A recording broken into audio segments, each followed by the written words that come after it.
first time in AFL history, we have the Wildcard round, a concept clearly brainstormed by the AFL heads to cash in on more finals tickets for mid-tier clubs with desperate supporters. A method that's clearly copied from the NBA's play-in structure, but only tweaked slightly like copying your mate's homework only to receive a low mark. Guess that mate wasn't as bright as we thought he was.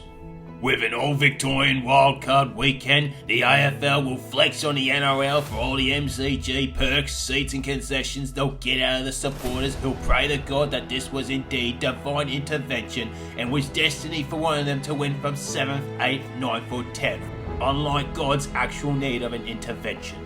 With each club looking to prove their worthiness in the finals, they'll have to go all in a completely unfair challenge that only benefits those who finish top 6, who have a week off to recover, while the remaining survivors of this brutal season have to drag the remaining carcasses over the proverbial finish line. To say the Demons have defied expectations is an understatement.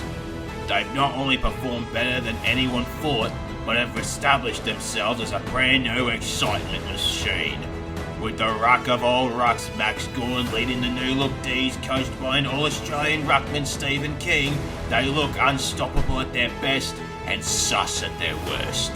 Unlucky to make the top 6, the D's with their young promising midfield and up-and-coming key position players must look to continue to defy expectations if they wish to make it further into September, especially with our golden fist snub Jacob Van Rooyen missing this match. It's definitely a must-win for Gorn because he never wants to hear this song again. We are The Bulldogs have had an absolute dog of a season with injuries, questionable form and Aaron Norton being Aaron Norton. Despite that, the 8th place Doggies will rally on the back of their pack leader, Marcus Kelly, who's well rested and ready to lead his side to a maybe hard-fought but extremely frustrating and low-scoring close loss or win that'll make you wonder whether the wildcard was a good idea.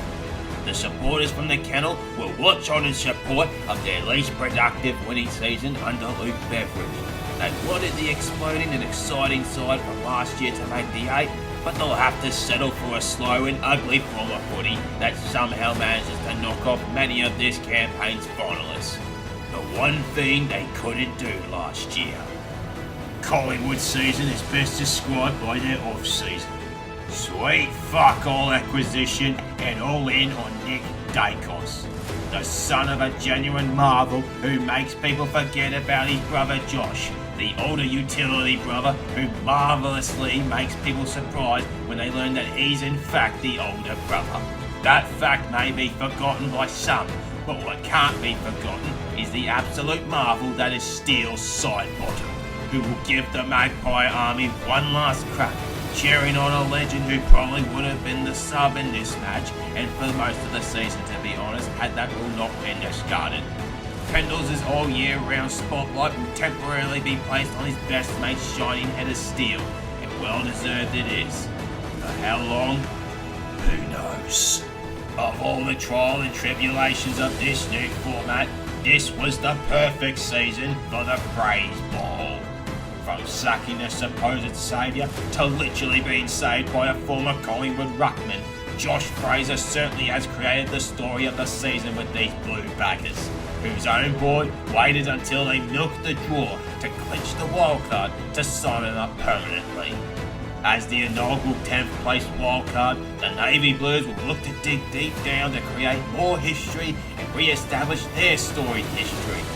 Is Josh Fraser the true saviour, or is he just another false prophet like the other coaches? Only time will tell. These 4 clubs, different by name but not by struggle, are the trendsetters and the AFL's biggest gambit yet. They are the first to battle in this do-or-die fight to make it to the proper finals, as the AFL sits on pins and needles to see if they've truly cracked the code on finals football, or if it will be another cash grab failure like the NBA play-in format will be one day. Either way, the sides are ready, the Barrackers are excited, and the Australians have been announced at the right time after the AFL was forced to abandon their plans to announce early after the Sydney debacle.